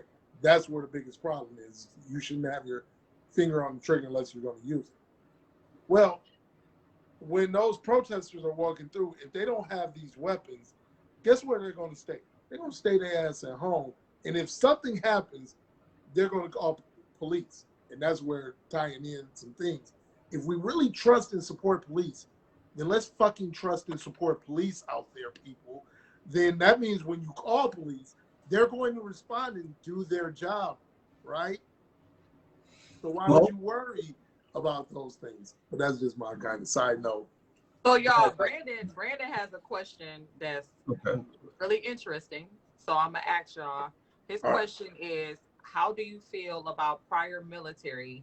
Should they have to jump through the same hoops as everyday citizens to be able to get a weapon or get a permit? Like, what should be applied to them? Because they probably had intense weapon training and already know a lot about weapons. But so, what do you think? I think that the second time I had one of my shoot gatherings where I were training people how to fire their weapons, we had a negligent discharge. So you never want to hear a gun go off behind you. Right. And the person that executed that negligent discharge was a soldier. And his answer to what the hell are you doing? I was trying to load the weapon. Well, I'm here to tell you, it is physically impossible to fire a weapon that you're intending to load unless you have your finger on the trigger and you pull the trigger while you're loading it. That's how that works. So I don't buy that just because you're a soldier, you have adequate training to be in possession of a firearm in my presence, because I don't want to die. And I certainly don't want to die because you made a mistake. So when it comes to soldiers, you got to look at the pressures that they go through in their line of work. And when they come home, I would imagine that they probably get some type of psych evaluation before they're released back into the community. I don't know. I'm not a soldier. I would hope. But at the end of the day, I feel when it comes to firearms, it should be across the board. Whatever you're doing should apply to everybody. My problem is when we talk about psych evaluations and things of that nature, again, I go back to the slippery slope. You need to prove to me that you feel that I am a threat to the point where I should be disarmed. What proof do you have, given that I've done nothing wrong, that I am a potential threat? And I will give that answer in the notion of this perspective. What I am saying definitely could cause people to lose their lives, because again, we can't preemptively know if someone's going to do something bad. You can think they may, you can assume they may, but you don't know. So yes, for every 5 people that maybe weren't going to do something, you may encounter one that was. So if you pass a law like that says all 5 of those people are going to get disarmed because it's a better measure to protect people, that sucks for those other 4 people because they weren't doing anything wrong. So I would rather have the freedom to make a choice that may be a bad choice than be told I don't have a choice on what decision I'm going to make. And I want to live in a society where I decide to make that decision, if I'm going to do something bad, I have to take pause in knowing that there's a potential that someone I encounter while I'm doing this bad thing may be prepared to stop me. So maybe that's enough of a measure for me not to do what I'm going to do, because it's very likely that someone will put me down in the act of doing so. I'm not Rambo. I'm not Arnold Schwarzenegger. I'm not out here looking to save the world when it comes to firearms. That's not my intent. My intent is to protect mine and my own. And when it comes to self-defense, like when you brought up the gentleman that shot that lady that knocked on the door, I can only say this. His initial story seemed legit. He changed his story and he went to jail. Right. So what he said originally was that she banged on the door belligerently. He said, "Hey, what are you doing? Get off my porch. I have a firearm." And she did not stop. We have reports that she may have been intoxicated at the time of her accident, which led to her physical actions. And I will state that what he did was not justified, because again, you have right to defend yourself with lethal force for an immediate threat. Right. Someone knocking on your door is not an immediate threat. It's an immediate annoyance. We are not able to take lives based on annoyances. So his life was not in danger. You hear people tell the old wives' tale, oh, if you shoot someone on your porch, drag them into your front door because then it's legit. No, it's not. You know, I can't just shoot people. You know, we make the assumption that if you enter my home when there's a car out in the driveway, as a burglar, you have to assume that someone's in the house. If someone's in the house, you are making a threat against that person, because a reasonable person would assume that you're not going to just sit there and allow them to take your things. You're going to fight. So that person is prepared to fight you in your home, which means your life is in danger. That is how you make the correlation to a home defense situation. If I'm on the street, someone punches me in the face, I could choose to shoot them. I may end up being justified in firing my weapon. But again, I have to prove that I felt that my life was actually in danger by that punch. Was it enough? Because all it takes is one movement off balance, as a wrestling coach can tell you, to lose a fight. And it is very possible that I can fall, crack my head open, and be seriously injured. So you have to be able to make the determination. And that, of course, comes with experience. That comes with training to be able to readily identify a threat. And if professional officers aren't able to do that effectively all the time, you can't expect a civilian to also be able to do that effectively all the time, even with all the training in the world. Because like you said, when bullets and fists and feet start flying, it's very untelling what you may do in response to that. So a soldier, he paid his dues, he did his duty, he comes back to civilization and wants to live like a civilian, he has to adhere to civilian laws. So yes, he should still have to go through the proper checks and balances to purchase a weapon, to use their weapon, to carry their weapon, just like anybody else. That's at least my belief. Right. And I'm just going to answer the soldier thing. It should be an easier threshold for them, even if experience can circumvent, let's say, training. So, and I could be wrong about this, Johnny. Other than the actual educational piece of the CPL class, is there some form of like range time that has to be accumulated, or 6 hours?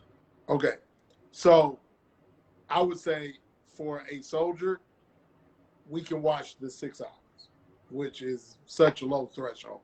You get what I'm saying?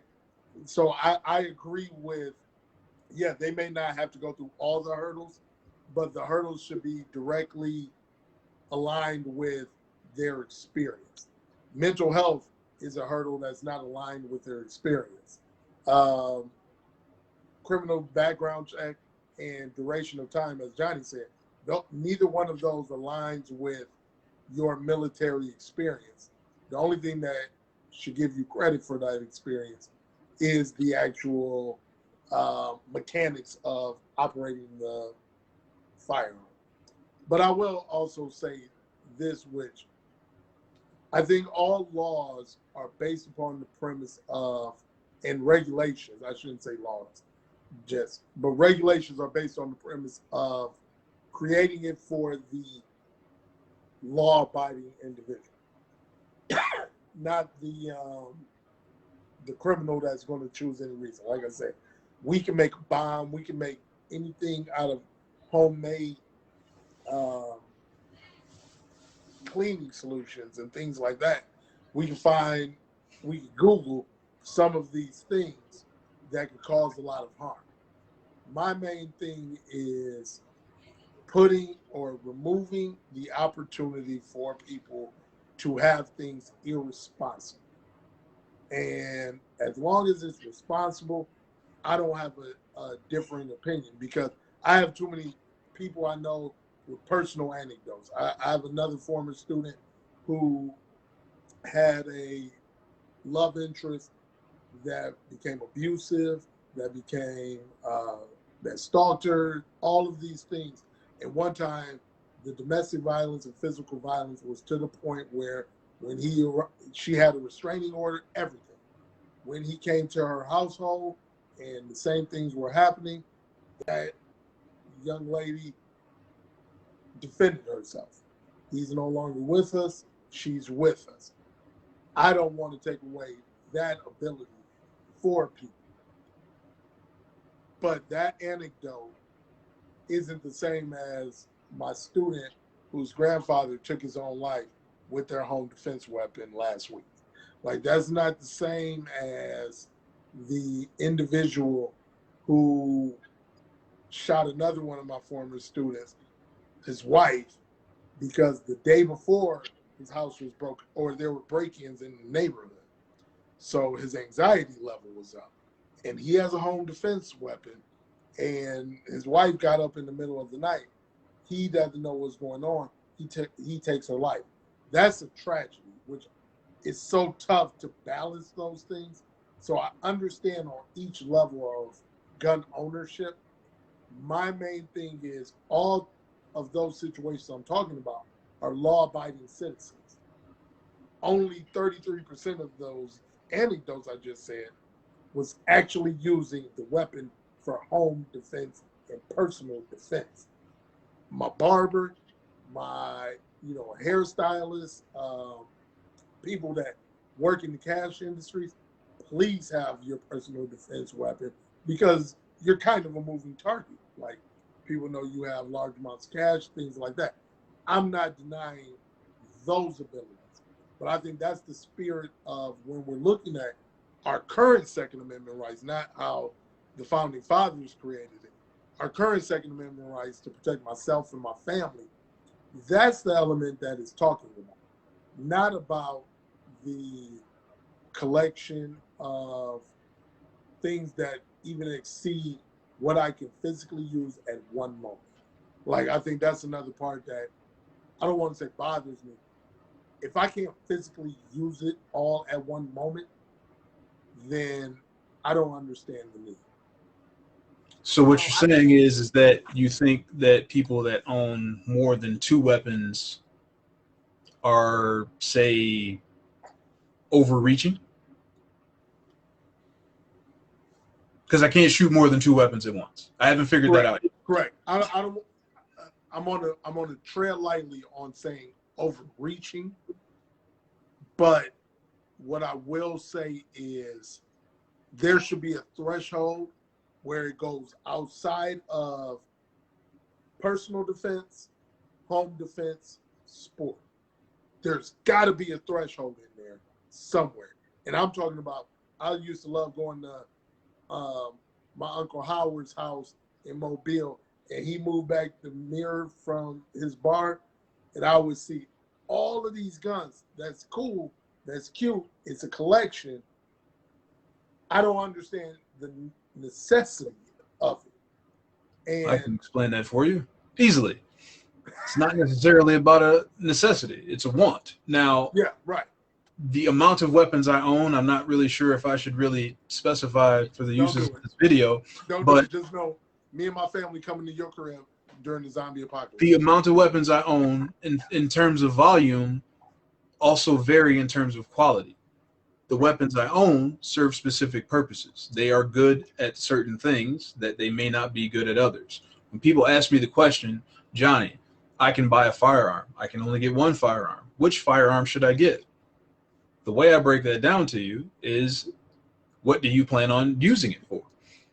Do you plan on using it for hunting? Do you plan on using it for self-defense? Do you plan on using it for self-defense out of the home? Do you just plan on using it for self-defense in the home? Which one of those 4 aspects is the most important to you? If it's just keeping a gun in the home, your options would be large caliber, large weapons that don't have to be concealable, but are very effective.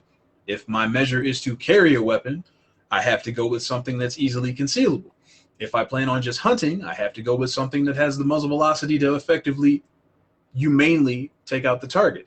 If I just want to sport shoot, I may go with something that has target acquisition apparatuses on it that don't really make it effective for carrying, but just make it great for acquiring a shot and executing it. So you have to gauge what's the most important thing there.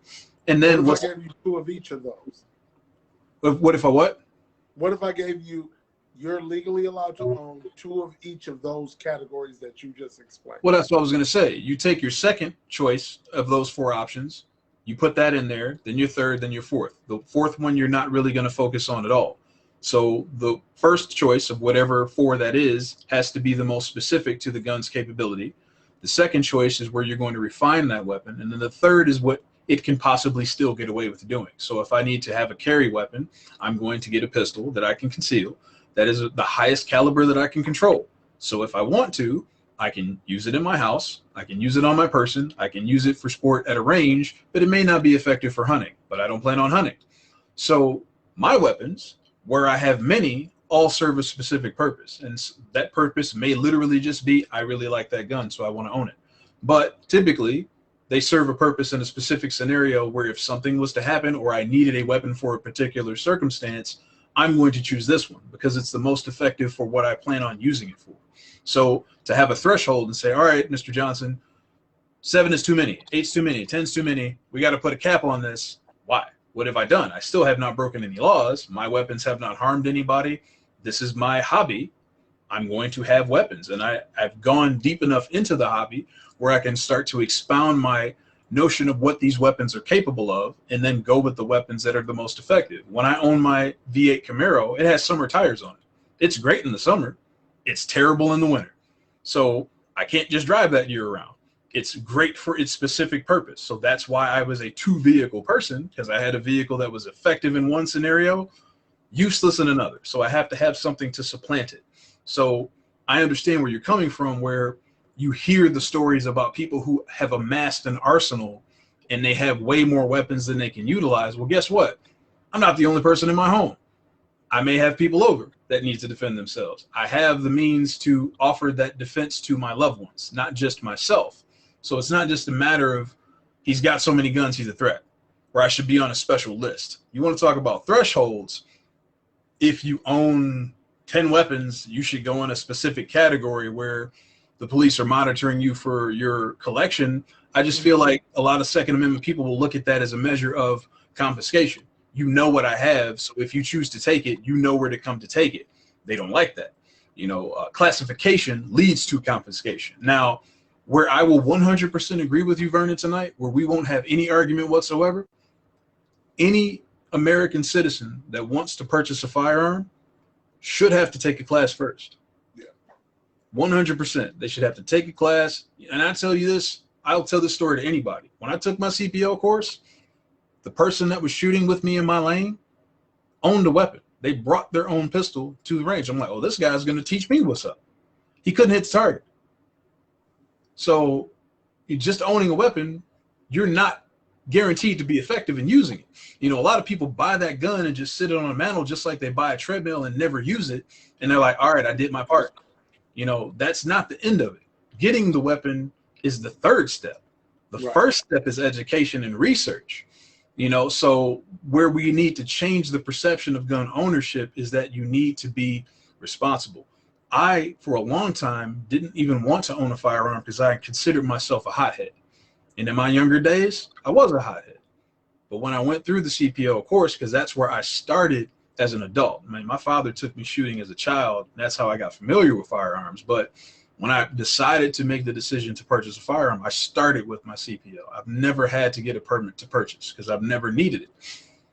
And having taken that course, it gave me pause. One, I don't want to be the guy that you reference when you tell your anecdotes about situations where firearms were used inappropriately.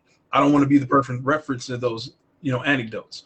Two, I don't want to be responsible for taking someone's life that shouldn't have been taken. That's a heavy responsibility. And as a hothead, whereas I was much more susceptible to fighting someone if I had a dispute, where now it's very less prevalent, because when you know that you have the means to take someone's life, regardless of their size and ability and capability, because a weapon is an equalizer. I can be 90 pounds soaking wet. I have a firearm. I'm Mike Tyson. But when you know you can take that life, it's a lot harder to get to me.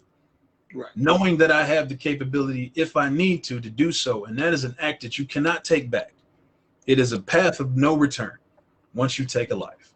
Right. It honestly gives you, well, most people in that situation, pause. Some people, they want to be bullies.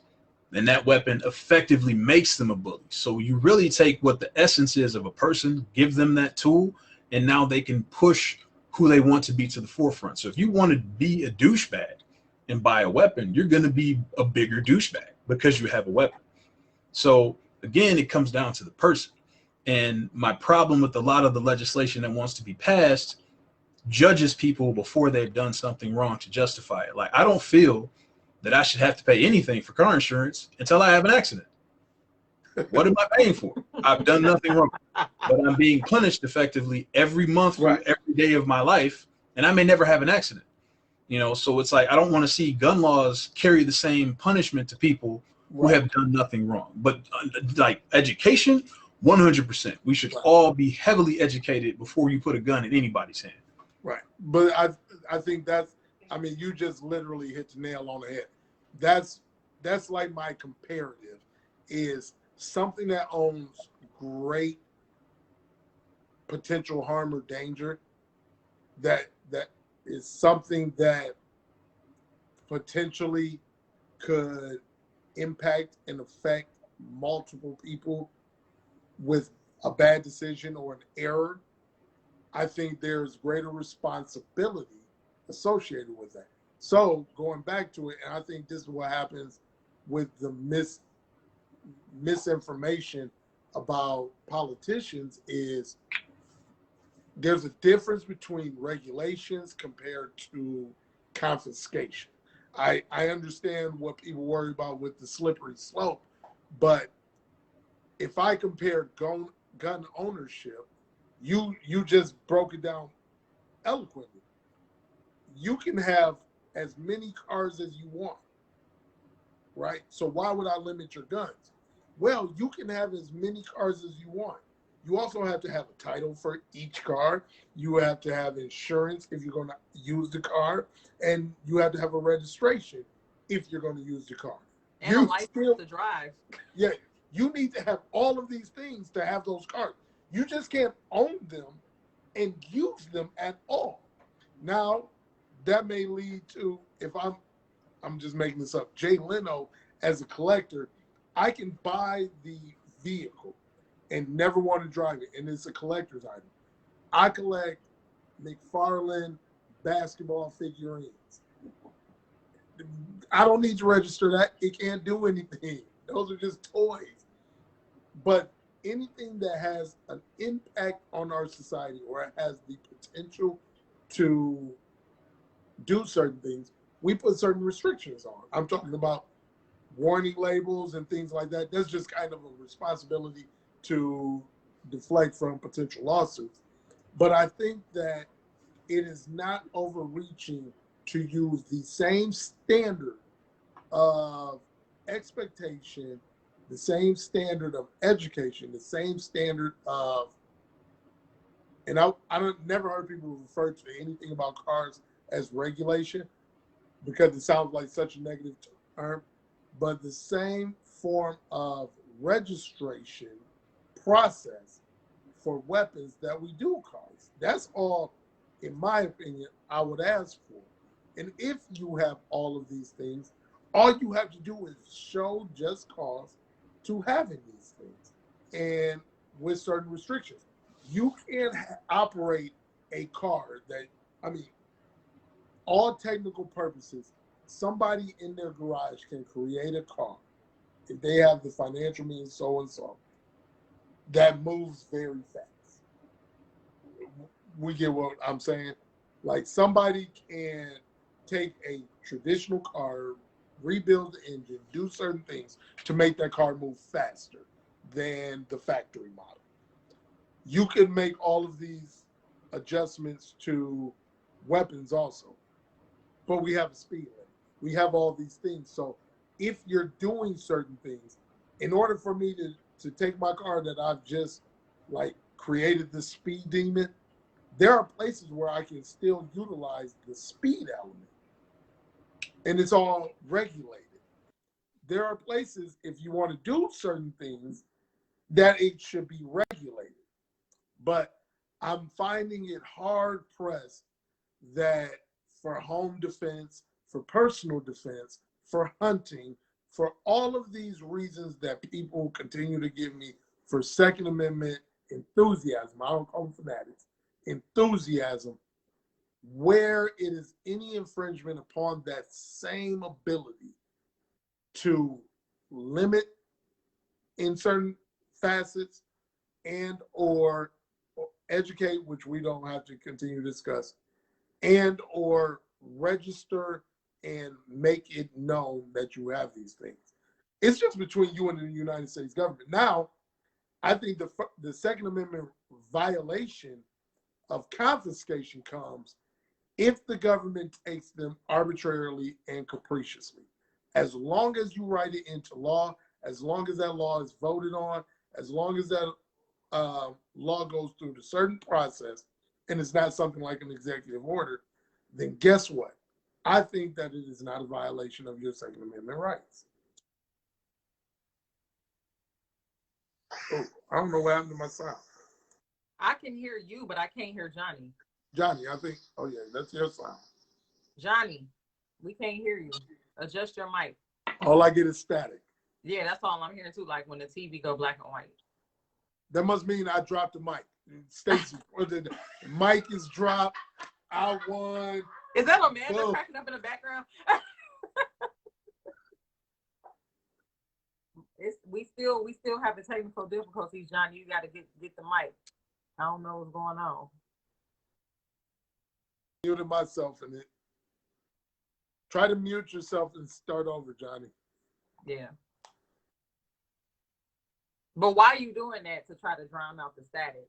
I wanted to note the issue the third issue that's like almost invisible but needs to be to the forefront is mental health, because we always talk about gun control and then we talk about the Second Amendment, right? We got NRA and then we have, you know, our actual legislators, and we need to really talk about mental health and how that impacts gun laws and gun regulation. Like, more should be poured into mental health to kind of help with violence, like with so much gun violence and mass shootings that we're having. Well, I'd say, and this may tie into random gun violence in our inner cities and things like that, is not understanding, I don't want to say the out, but other avenues. So I don't want to say it disrespectfully. If people really have this much faith in police departments, then why do you think you can't protect yourself? If people have this much faith in certain things, then it would also exemplify itself in your actions. So if you believe that your community is safe, your tax dollars are put in place for the right reasons, there's not an excess of things, and that police should not be defunded, then why would you need, and I'm being really cynical towards a certain point of view, if police are that great, then why do you believe that you have to handle their job rather than them? If police are deterring crime, and I'm not even talking about like when things actually happen, but let's say I'm gonna go really left on this. In red run states, if police are doing these great things and don't need to be defunded and they protect us in so many ways, then what would the need of all of these Second Amendment rights be? Yeah, Johnny, I don't know what's going on. He said he's still working on it. Yep, he said he's still working on it. Yeah. But I'm assuming the need for the Second Amendment came into place because we're post-war, right? And I think it came into place to allow citizens to be able to protect themselves, because law enforcement can never be everywhere. Never.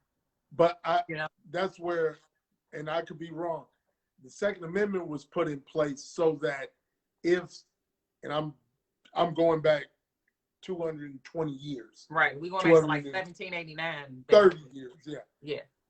If an invading country comes, wherever they put their boots, there's an American citizen there to protect America.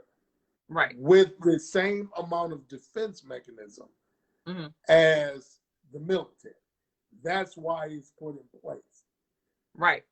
If you go back to the Second Amendment, now this is where I could be wrong, Johnny. Maybe there's divine intervention with your technical issues.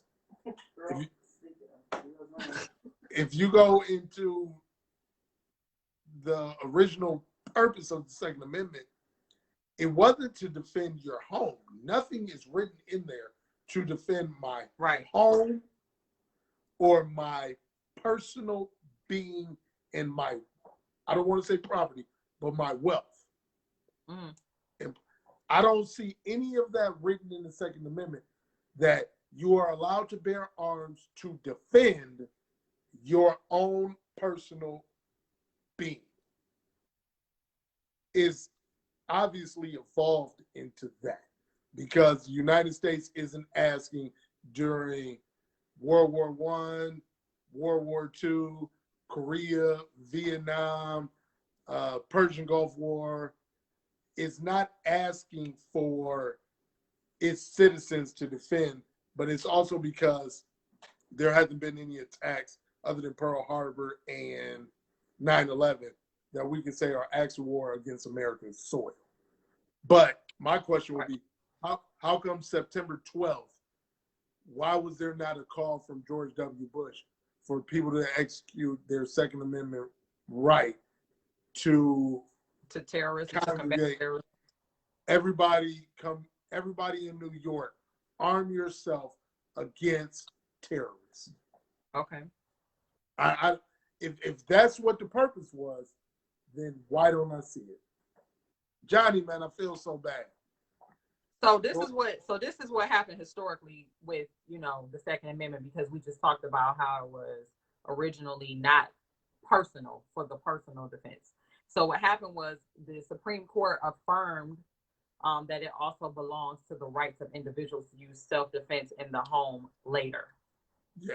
So that's where it became adopted, to where we use the Second Amendment as the right to bear arms personally for the right of self-defense. So originally, it didn't have that caveat in it, but of course, over the years, the Supreme Court interprets the law, and clauses and new interpretations get added. So that's how we got to where we are at today.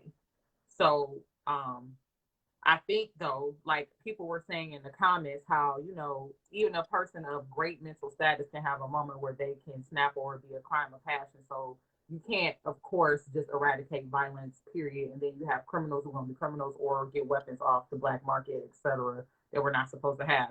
But I think what we keep seeing come up when we have this debate about gun regulation versus infringement on the Second Rights Amendment is the mental health. Because when you see mass shootings pop up, and you see shootings that make no sense and they're complete tragics, it always goes back to the mental health of that person. They start talking about that person had mental health issues, that person wasn't mentally sound, they had a history of depression, or they were getting bullied, things like that. So it plays a role from behind the scenes. So I guess when Johnny come back on, my final question would be, should there be levels to gun ownership? Like, if you are a newly CPL holder, let's say we implement the regulations for education, everybody got to go through CPL. So let's say if you are within your first 5 years, you can only obtain these certain type of weapons because your experience is not where it should be to graduate to this level. Like, I'm just wondering what would be the medium to help with people having inexperienced people having weapons, basically, and having tragedies happening and irresponsible acts happening. Because as we've all seen and heard, it's not guns that kill people, it's people with the guns that kill people. But I know, I agree with that. And from a level of, okay, let's say me, I'm 37 years old, but haven't done anything in my life. From all facets of checkpoints, I'm a responsible individual. Why should I be limited? Again, I'm limited because I don't have the experience of certain things. Mm-hmm. I don't take somebody that decided to go into education as a second career, and after year one, say that they're eligible because they were in private sector such a great leader, and say, man, they should be a principal in my school. No. Most thresholds for even becoming an administrator, even applying for an administrative certification, is you have reached a certain level of education, experience through an internship, all of these other things that say you are prepared. And one thing that I used to tell my students, and if any of them are here, they could agree with, the only thing fair in life is time, because we all have the same amount of it. So that's not ever going to be arbitrary and capricious. And as long as you indicate the time to amass certain things and reach certain barometers, then that's fair, because it's the same for everyone. And because I don't like well, what if I do this? What if I do that? It doesn't exist. It's hard for me to hear of the guy living in, I'm just going to make this up, Grand Haven, Michigan, on his Western Michigan lakefront mansion, that he needs to own 30 weapons for personal protection of his property. But we don't think that the person living on the southeast side of Detroit will probably have a greater probability of needing a personal or home defense weapon than guy living in a gated community in Grand Haven. That makes no sense to me. But I don't know what Johnny's going to try and do. I think he's going to try to reconnect and see if that establishes his sound system back. Yeah. Yeah, but that's like okay with driving, right? So you can go to driver's training at 15, get your hours in, learn everything from the text and what you need to know. Then you can get a permit, but your permit limits you. Like you can't drive after a certain time, or you can't drive with certain people. Then you got to graduate up so when you can get an unrestricted license, Right. because of experience. And then So, every 4 years, as long as nothing's happened, every 4 years, 5 years, whatever it is. 4 years, you can renew your license every You 4 years. renew your license Right. as long as nothing has happened. Right. When you get a new car, you gotta go register and can take a life. Shouldn't be scrutinized in any capacity. That makes no sense to me. Like even what Johnny said about 6 hours of shooting training on the range, yeah. Mm-hmm. So I do CrossFit. I've talked about that. And this is no knock on the CrossFit community. But in order to be a CrossFit coach, you have to get an L1 certification, technically. And then somebody has to hire you. But an L1 certification, you pay about somewhere between $1,000 and $2,000. I'm not sure for that actual number. But you pay to go take a course to get this certification. This course is also aligned with an assessment, a test. But this isn't 6 months. This isn't 4 months of education and then an assessment. This is like a weekend course. Oops, sorry.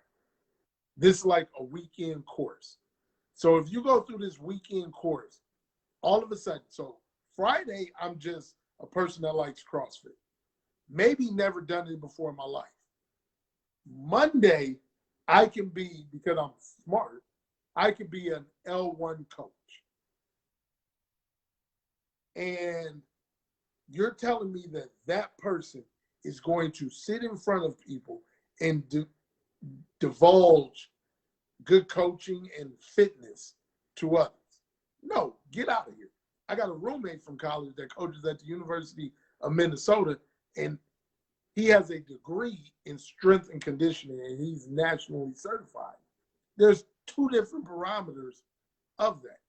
I don't think that anything that can affect people physically and or their life should be able to be consumed and or learned in an amount of time that people might have longer work stints. But yeah, Johnny, I don't know. Johnny, can you say something so we can see if we can hear you? Oh no, we still can't. Okay. Well, I think it's been 2 hours, Stacey. So I think you just need to close this out. Okay, so Johnny, I can text you or call you or something after this is over. But yeah, it's been 2 hours. So I just wanted to thank everyone for tuning in. This conversation is more important now than ever because we're hearing a lot of people discussing the Second Amendment right and actually practicing it and exercising it, having an interest in buying weapons and understanding it, and just a better understanding of how that relates to gun regulation as far as with everything that's been happening with mass shootings and gun violence, especially in urban cities. So I think this is an important conversation to have because we need to be educated. I think if more people were educated, and we do need to talk about how we could effectively work through the midst of this. So I think, like we all were saying, education is key, like having the proper training, having everybody required to go through the training and not just being able to get a weapon at home that you're using to protect your home, but you have no experience and don't even know how to use it and never really shot or don't have the basic education. You may have been to the range with your dad and know some things, but you don't have the formal education. It may lead you to make more mistakes versus if you're more trained, maybe that'll dwindle down and decrease some of the tragedies we're seeing. So I think you and Johnny both agree wholeheartedly on that there needs to be certification and training. And I think the wait period that Johnny was saying, like you should have to wait like 2 weeks or et cetera to be able to get that weapon. So you can have a cooling off period where you may not commit a crime or do something tragedy is important. So I'm glad we was able to have this conversation. I'm glad Johnny was able to be in his element. I wish I could read what he's saying, like his lips, but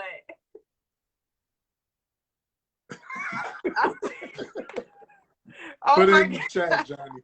I don't know what he's saying. Yeah. But But hey, thank you guys. hey, I'm just waving. I'm not. Hey, I'm telling you, Johnny, this means I won. I'm just kidding. No. Hey, real talk. You won by default. Hey, it's a good conversation because you know what? I learned some things. I learned some things of processes and procedures, and hey, no matter what, educate yourself, be responsible. Just like I opened up, this is all about educating yourself. So Absolutely. good That's stuff. why I'm taking my CPL class in 2 weeks. Yeah. Education is important. All right, y'all. We Johnny, gonna sign sorry, off. man. We gonna talk to Johnny behind the scenes and make sure he good, y'all. Yeah. Have a good night. Amanda cracking up in the background. That's so funny. Yeah. All right. All right.